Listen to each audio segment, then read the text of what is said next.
అందరికీ నమస్కారం. మన లెర్నింగ్ సిరీస్‌లో 6వ రోజుకి స్వాగతం. ఈరోజు మనం మన డబ్బు ప్రయాణంలో అన్నింటికన్నా ముఖ్యమైన టాపిక్ గురించి మాట్లాడుకోబోతున్నాం. అదే మన ఆర్థిక రక్షణ కవచం.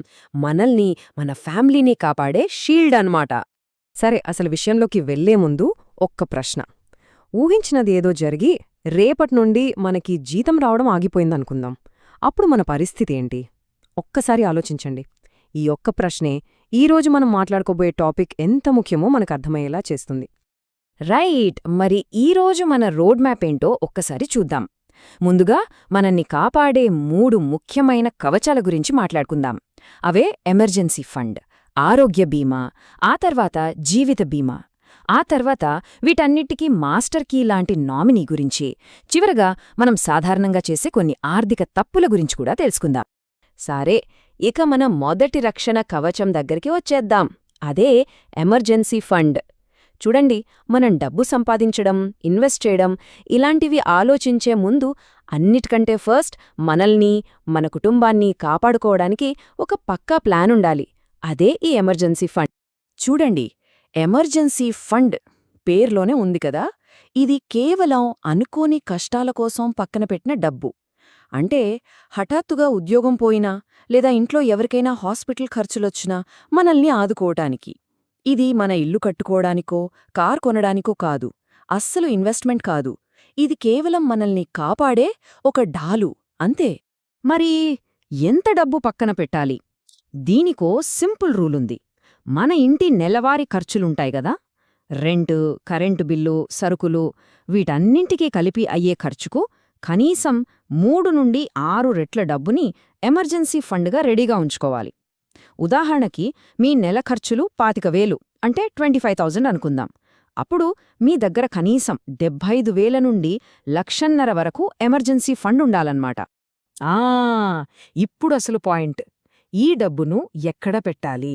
ఇది చాలా ముఖ్యం. ఎందుకంటే ఈ డబ్బు మనకి అర్జెంటుగా అర్ధరాత్రి కావాలన్నా సరే వెంటనే చేతికి రావాలి.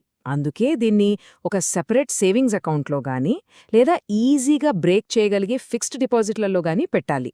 పొరపాటున కూడా స్టాక్ మార్కెట్లో పెట్టకూడదు. ఎందుకంటే ఇది మనల్ని కాపాడే డబ్బు. దీంతో మనం ప్రయోగాలు చేయకూడదు. ఇక్కడ స్వీప్-ఇన్ ఎఫ్డి అనేది ఒక చాలా మంచి ఆప్షన్. సింపుల్గా చెప్పాలంటే ఇది ఒక స్మార్ట్ పిగ్గీ బ్యాంక్ లాంటిది. మీ సేవింగ్స్ అకౌంట్లో ఉన్న ఎక్స్ట్రా డబ్బు ఆటోమేటిక్గా ఎఫ్డీలోకి వెళ్ళిపోతుంది. దానికి ఎక్కువ వడ్డీ వస్తుంది. కానీ మీకు డబ్బు అవసరమైనప్పుడు ఆ ఎఫ్డీ దానంతటదే బ్రేక్ అయిపోయి మీ అకౌంట్లోకి డబ్బొచ్చేస్తుంది. అంటే సేఫ్టీకి సేఫ్టీ, రిటర్న్స్కి రిటర్న్స్ అనమాట. ఓకే, ఇక మన రెండవ రక్షణ కవచం దగ్గరికి వద్దాం. హెల్త్ ఇన్సూరెన్స్ అంటే ఆరోగ్య బీమా. ఇది మనం ఏళ్ల తరబడి కష్టపడి దాచుకున్న డబ్బుని కరిగించేసే అతిపెద్ద ప్రమాదం నుండి మనల్ని కాపాడుతుంది. ఈ స్లైడ్లో ఉన్న నంబర్ చూడండి, 4 లక్షల రూపాయలు. ఈ రోజుల్లో ఒక మామూలు ఆపరేషన్ కోసం హాస్పిటల్లో చేరితే అయ్యే ఖర్చు ఇదే. ఒక్కసారి ఆలోచించండి, మనం ఎన్నో ఏళ్లు కష్టపడి దాచుకున్న పొదుపు మొత్తం కేవలం కొన్ని రోజుల్లోనే ఆవిరైపోవచ్చు. ఇది భయపెట్టడానికి చెప్పట్లేదు, మన చుట్టూ జరుగుతున్న వాస్తవమిది. మరి దీనికి సొల్యూషన్ ఏంటి? అదే హెల్త్ ఇన్సూరెన్స్. మనం ప్రతి ఏటా ఒక చిన్న అమౌంట్ అంటే ప్రీమియం కడితే చాలు. మనకి ఏదైనా ఆరోగ్య సమస్య వచ్చి హాస్పిటల్లో చేరితే ఆ లక్షల బిల్లులను ఇన్సూరెన్స్ కంపెనీయే కడుతుంది. దీనివల్ల మన సేవింగ్స్ సేఫ్గా ఉంటాయి. క్యాష్లెస్ అనే ఆప్షన్ ఉంటే మనం జేబులోంచి ఒక్క రూపాయి కూడా కట్టక్కర్లేదు. చాలా మంది ఒక మాట అంటారు, మాకు ఆఫీస్ ఇన్సూరెన్స్ ఉంది కదా అని. కానీ అది చాలా రిస్క్తో కూడుకున్న ఆలోచన. ఎందుకంటే ఉద్యోగం ఉన్నంతవరకే ఆ ఇన్సూరెన్స్ పనిచేస్తుంది. ఉద్యోగం మారినా లేదా ఊహించని విధంగా ఉద్యోగం పోయినా ఆ ఇన్సూరెన్స్ కూడా పోతుంది. అందుకే మనకంటూ స్వంతంగా ఒక పర్సనల్ హెల్త్ ఇన్సూరెన్స్ పాలసీ ఉండటం చాలా చాలా అవసరం. ఇప్పుడు మనం చివరి, ఇంకా చెప్పాలంటే అత్యంత ముఖ్యమైన రక్షణ కవచం గురించి మాట్లాడుకుందాం. అదే లైఫ్ ఇన్సూరెన్స్, జీవిత బీమా. ఒక్క విషయం బాగా గుర్తుపెట్టుకోండి, ఈ కవచం మన కోసం కాదు, మనం లేనప్పుడు మనమీద ఆధారపడిన మన కుటుంబం కోసం. ఈ కొటేషన్ చూడండి, ఇది లైఫ్ ఇన్సూరెన్స్ అసలు ఉద్దేశ్యాన్ని ఒక్క వాక్యంలో చెప్పేస్తుంది. మనం లేకపోయినా మన కుటుంబానికి మన ఆదాయం వల్ల వచ్చే లోటు తెలియకుండా వాళ్ల భవిష్యత్తుని కాపాడటానికి మనం చేసే ఒక ఏర్పాటిది. ఇక్కడే చాలామంది చేసే పెద్ద తప్పు ఇన్సూరెన్స్ని, ఇన్వెస్ట్మెంట్ని కలపడం. టర్మ్ ఇన్సూరెన్స్ అనేది ప్యూర్ ప్రొటెక్షన్, అంటే చాలా తక్కువ ప్రీమియంతో ₹1,00,00,000 వరకు కవరేజ్ వస్తుంది.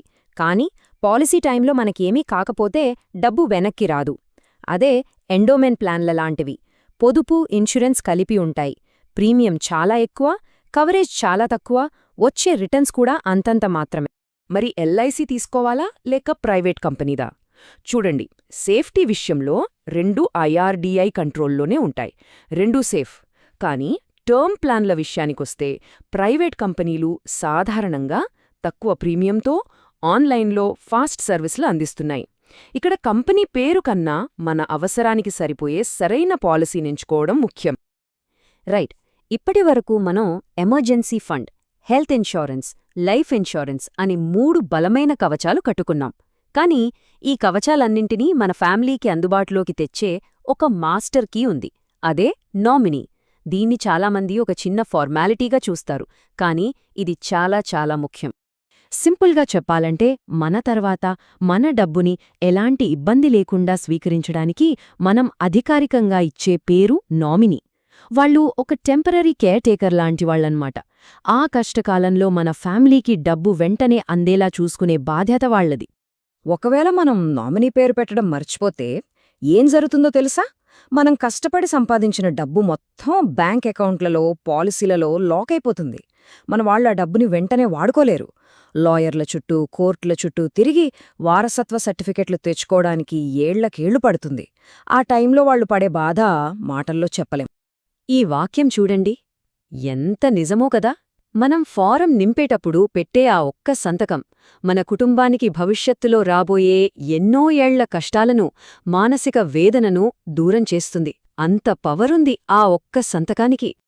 సరే, మన రక్షణ కవచాల గురించి తెలుసుకున్నాం.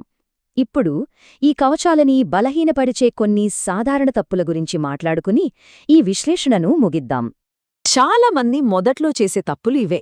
ఇన్సూరెన్స్ను డబ్బు సంపాదించే మార్గంగా చూడటం, ఎమర్జెన్సీ ఫండ్ అనేది అసలు లేకపోవటం, నామినీ ఫామ్ని నింపడాన్ని లైట్ తీసుకోవటం, ఇంకా ముఖ్యంగా కేవలం ఒకే జీతం మీద ఆధారపడటం. ఎందుకంటే ఆ ఒక్క ఆదాయం ఆగిపోతే మనం కట్టుకుని ఈ రక్షణ వ్యవస్థ మొత్తం కుప్పకూలిపోతుంది. ఈ తప్పులు మనం చేయకూడదు.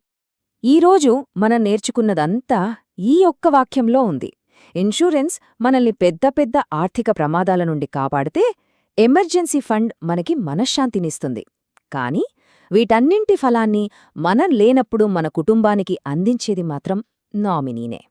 సరే, ఇప్పుడు మన రక్షణ కవచాలతో మన ఫైనాన్షియల్ ఫౌండేషన్ చాలా బలంగా ఉంది. మరి ఇప్పుడు డబ్బుని ఎలా పెంచాలి? ఇదే మన నెక్స్ట్ క్వశ్చన్.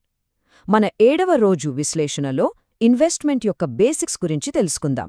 అప్పటి వరకు సురక్షితంగా ఉండండి.